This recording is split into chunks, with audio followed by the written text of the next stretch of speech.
कथा कौन कि सांग माने आपण मैंने तो जानती खरा दिनटा देह पाई सीना चिड़चिड़ा हेले बहुत भल भल पनीपरिया मिले।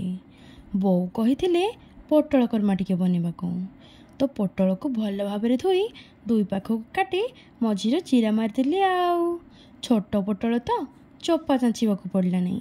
कड़ई बसई ढाई देले किसी रिफाइंड ऑयल आउ तेल गरम हुआ परे सबू पोटल को आउ किछि आलू को काटी नाली कटकट कर छाणी नेली। तापरे गोटे मिक्सी जार आनी किछि काजू अदा रसुण कंचा लंका आउ गोटे टमाटो सांगरे किछि पानी दे ग्राइंडिंग करदेली। मसला बसई देली गोटे कड़ई आउ ढाली देली किछि सोरिष तेल। तेल गरम हुआ परे किछि गोटा गरम मसला पकई सबू मसला को ढाली भल भाव गोले घाटी देली। ता ऊपर ढाले किछि काश्मीरी रेड चिली पाउडर आउ मसला को गोले घाटी कषि हेबाको छाड़देली। आउ एठी देखंतु मसला हमर बहुत बढ़िया भाव कषि हो गला। एबे एथिरे ऐड करबा किछि अमूल फेंटा पानी गोटे ग्लास साधा पानी आउ सबू फ्राएड पोटाटोज स्वाद अनुसार चीनी आउ लूण। एबे टिके पितिपातिया रे चलई घोड़नी घोड़े देबा भल भाव फुटिबाको।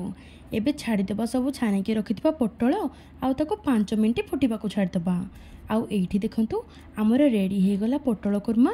एबे एथिरे ऐड करबा किछि कस्तूरी मेथी मझिरु चिरा मारथिबा किछि कंचा लंका आउ किछि जीरा गुंड। आउ एबे ताको ओल्टेई पलटेई सल्टेई ढाली दबा किछि धनिया पत्र आउ काढ़ी नबा गोटे सर्विंग प्लेट को। आउ किछि काजू सांगरे गार्निशिंग करी एंजॉय करबा पोटल कुर्मा। तो कौन कहउछथि सांग माने रोटी सांगरे खाइबे कि भात सांगरे एटा आपण मानक चॉइस। किंतु ता आगरु मो चैनल को निहाती सब्सक्राइब करके जिबे।